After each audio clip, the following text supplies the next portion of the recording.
Bapak Ibu, para romo, para suster, adik-adik semua yang terkasih, sugeng siang, sugeng warso enggal, belum ya? Berarti bukan ngantuk dengan sugeng wilosan dalem, berkah dalem.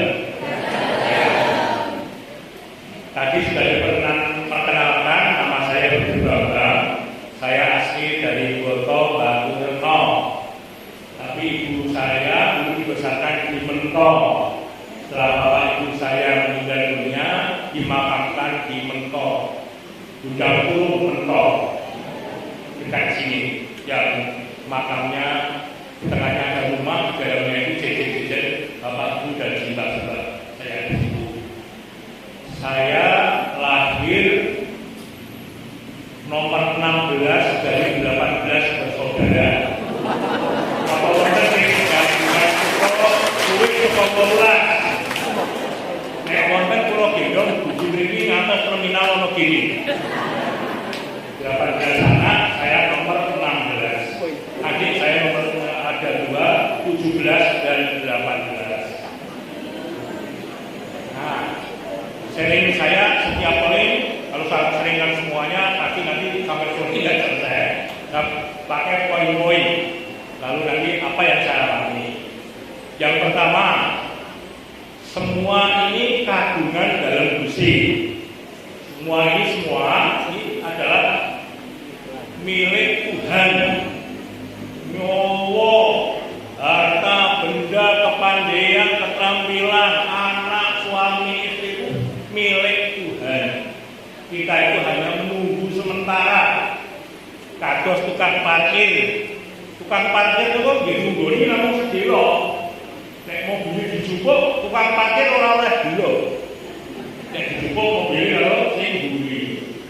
Nek parkirke rapi kok nek sing duwe iki terus mendhet mobile dimanggake. Ora ono tukang parkir kok mulih delo. Wah, kok mobilku dijupuk ini. Karena semuanya ini adalah milik Tuhan dan kita itu hanya penunggu sementara. Maka bapak ibu saya ini punya anak 18, nek sembahyang Gusti, mugi anak kula ingkang kathah menika timbal dados rama, brudel, suster. Nah, pasrah kali Gusti. Dulu ada yang mau jadi imam nomor 3, ternyata dalam perjalanan lewat. Ya, Gusti orang tersakit, orang saudara Gusti. Ada yang mau jadi suster, angkatan suster Atan. Lalu sudah lewat. Ya, saya ini yang nomor 16. Tak jadi pulau boten pantas. Dari 18 anak itu ono sing luwih pantas. Banyak suster, banyak roh semua, banyak bapak ibu, nek kepanggih kakak-kakak kula sakjane luwih pantas dadi romo begini. Kurang pantas saja. Cara pandang manusia, saya tidak wangun jadi budel, tetapi Gusti melihatnya berbeda. Sing ora pantas dilihat manusia ini ternyata sok-sok pantas dilihat oleh Gusti Allah. Ya sampai sekarang paling tidak saya sudah 35 jadi 35 tahun jadi budel RIC. Nah, saya syukuri bukan karena kekuatan saya, tapi kesadaran Gusti. Bukan kebetulan, ini direncanakan oleh Tuhan. Punya anak 18 ini rencana Tuhan, orang kebetulan. Orang kabeh apa? Orang kabeh. Mergo bukan orang kabeh. Wong sing amu kabeh nek Gusti ngersaki ya budal. Iki kesadaran Gusti. Orang kabeh lan duwe anak. Berobat nang ndi-ndi ora bisa duwe anak. Ning ibu saya orang kabeh tiap Jumat kliwon hamil. Nganti 12. Watoke metu anake. Nah, ini mau kesel dalam Gusti.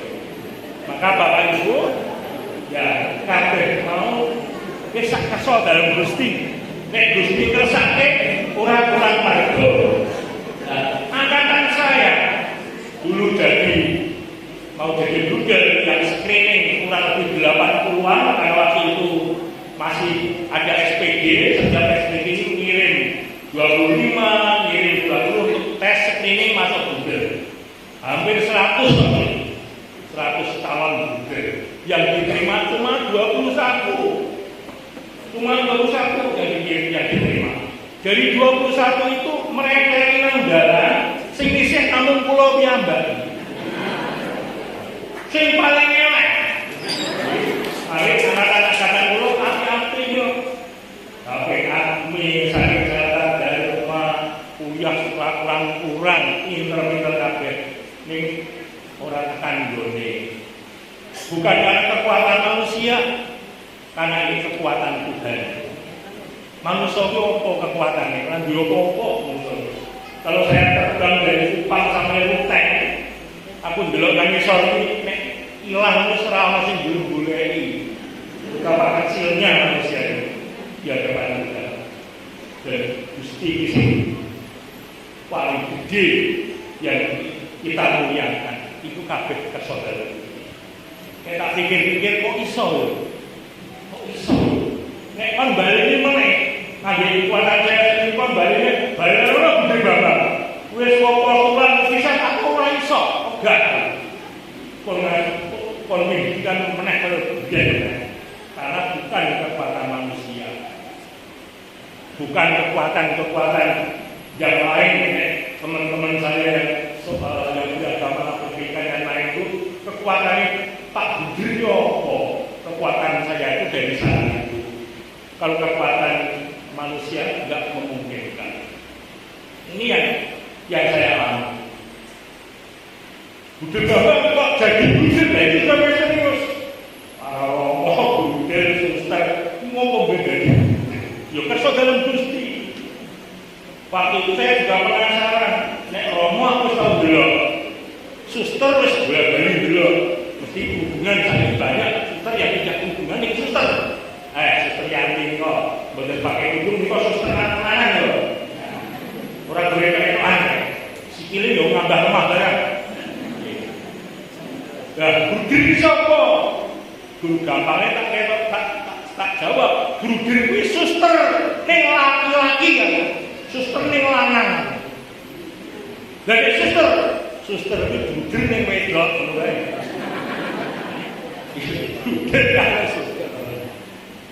Saya sering kali mau ditanya apa bedanya projo, resi kalau katakan ini tidak semua orang Katolik wis mau sedo tekan lu orang dilongkas sedo kurang ngerti apa itu bedanya Romo, Budel, suster. Nah ini juga perlu kita pahami bersama di dalam gereja ada paus, uskup, imam, klerus, orang-orang yang tertabis sebagai imam. Nah, imam itu ada imam diosesan, rojo, ada imam religius, ada KGSY, ada MSF, ada SCY. Ya, awam itu juga ada awam jadi religius karena berjanji dengan 3 janji, yaitu wadat, miskin, taat. Imam yang religius sudah tadi janji, wadat, miskin dan taat. Ada kongregasinya. Suster Budel juga ikut dalam satu kongregasi. Ada pimpinannya yang disebut pimpinan provinsi atau provinsial. Jadi ada awam yang religius, yaitu suster dan bruder. Bruder tidak ada, bruder projo tidak ada. Imam ada imam projo, ada imam religius. Sosok dulu seloroan. Bruder projo ini ya noporan. Bruder projo tidak ada. Kalau imam itu ada 2, yaitu imam desa taat pada hukum dan imam yang religius taat pada provinsial, taat dalam masa pastoral dalam satu pasti ketahatannya semua juga pada hierarki gereja uskup dan pausan. Yang kedua, tadi soal mengenai kabeh kagungan dari Gusti, lalu yang kedua adalah cara pandang Allah berbeda dengan cara pandang manusia. Maka jangan sok ngilangi anak-anak rupamu kalau ada di Romo. Rupamu punya beli letrek-letrek.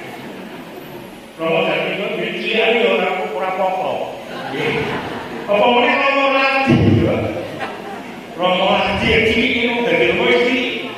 Melati, dadi melati lalu dadi nek Romo Ladi ora iso dadi.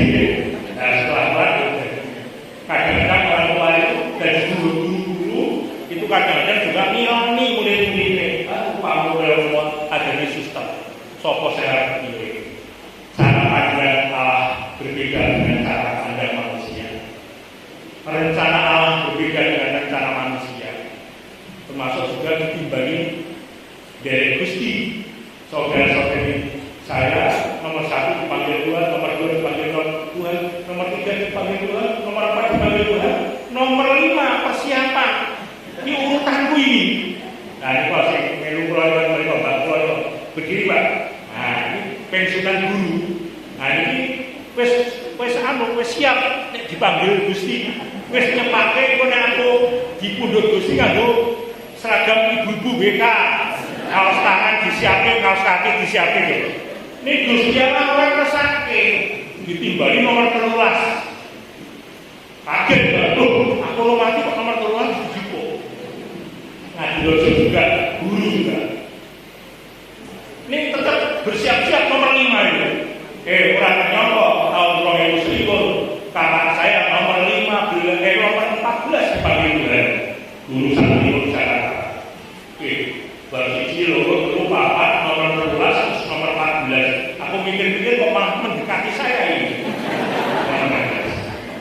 Jadi cara Tuhan berpandangan berbeda.